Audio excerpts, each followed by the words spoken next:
दिल दिया जान के क्यों उसको वफादार असद, गलती की जो काफिर को मुसलमान समझा। और मेट्रोपॉलिटन कॉरपोरेशन लाहौर की 1 अरब रुपए से जायद की एम्बेजलमेंट पे एंटी करप्शन एस्टेब्लिशमेंट पंजाब की जानिब से जो FIR CCO Lahore Ali Abbas Bukhari and company पे जो दर्ज की गई थी, उसके बाद तो सुख का सांस लिया था वतन अजीज के हर मुहब्बे वतन शहरी ने। मगर क्या किया जाए कि जनाब 11 अगस्त को, रवां माह की 11 तारीख को, ये जो इंक्वायरी थी रीजन ए से लेकर के रीजन बी को दे दी गई है। और ये क्यों दे दी गई, क्यों कर दी गई, और क्या ये दी जा सकती थी, ये तो एक दीगर एस्पेक्ट है। मगर इससे पहले सुन लीजिए कि ऐसे ही नर्म गोशों की वजह से इन लोगों का मेट्रोपॉलिटन कॉरपोरेशन लाहौर के अफसरान का हौसला बुलंद होता है। और माली साल 2020 और 21 में जनाब MOR हेडक्वार्टर के हेड से ही जो मेट्रोपॉलिटन कॉरपोरेशन लाहौर की जुरिस्डिक्शन में शॉप्स हैं उसकी अपनी, उसके जिमन में 16 करोड़ रुपए से जायद के रेंट की रिकवरीज ही नहीं की गई। और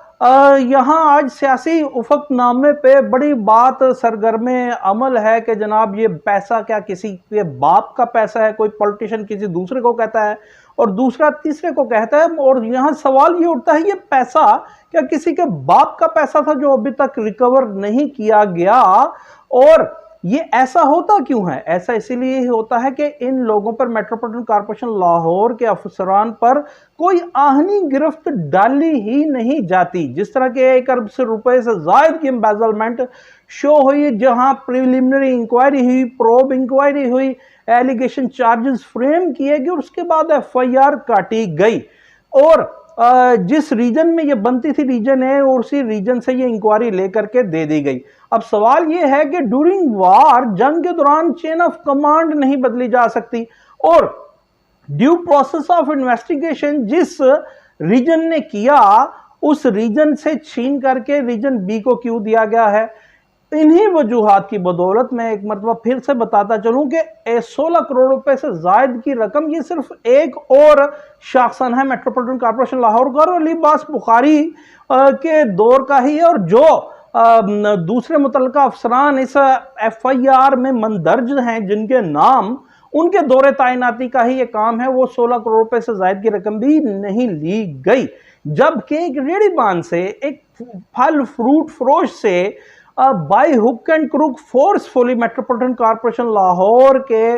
इंस्पेक्टर हजरात वो जनाब रिकवरीज कर लेते हैं, उनसे ले लेते हैं वो पैसे 2000 1500, तो फिर ये 16 करोड़ क्यों नहीं लिया गया? और ये 16 करोड़ और इसी तरह के कई 16 करोड़ नहीं लिए जाएंगे जब तक वतीरा ये रहेगा कि जनाब FIR तो हमने दर्ज कर दी, उसमें हमने लकूनाज भी छोड़ दिए, फ्लाज भी छोड़ दिए जिसका फायदा उठाया जा रहा है, और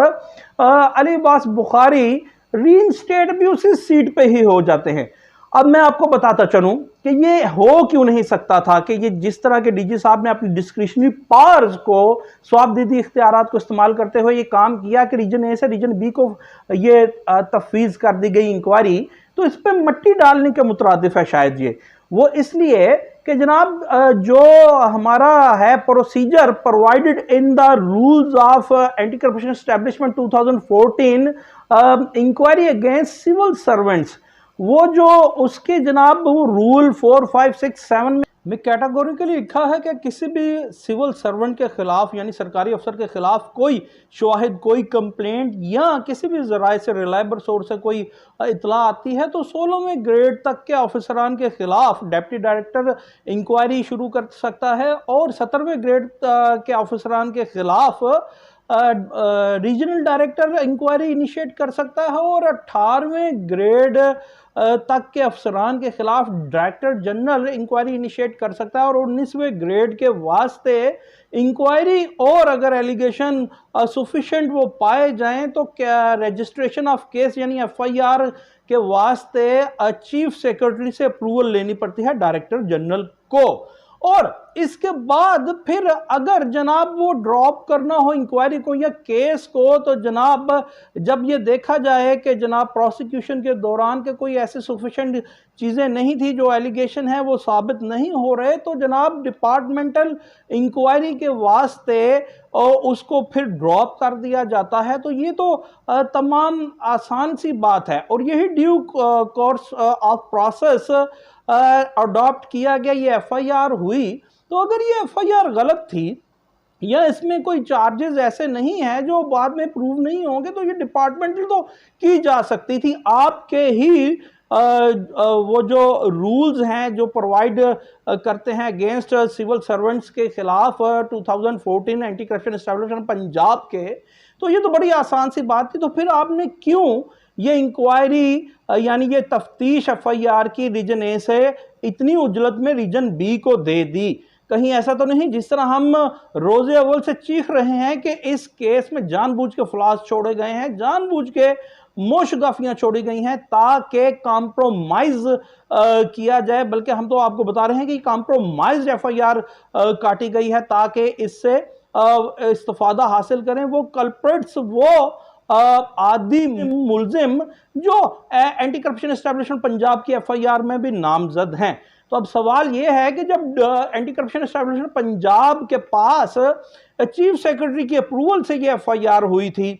19वें ग्रेड के अफसरान के खिलाफ उनके नाम मौजूद थे, तो चीफ सेक्रेटरी साहब भी क्यों दम साधे बैठे हैं, और वो क्यों, और सेक्रेटरी लोकल गवर्नमेंट पंजाब भी क्यों नहीं देख रहे कि जनाब ये इंक्वायरी क्यों कर रीजन ए से रीजन बी को दे दी गई, जबकि अब बात तो इतनी ही सादा और सिंपल थी कि जनाब इन्वेस्टिगेशन में अगर ये चार्जेस प्रूव नहीं होंगे तो आप इसे डिपार्टमेंटल तो फिर भी कर सकते थे। मगर ये भी एक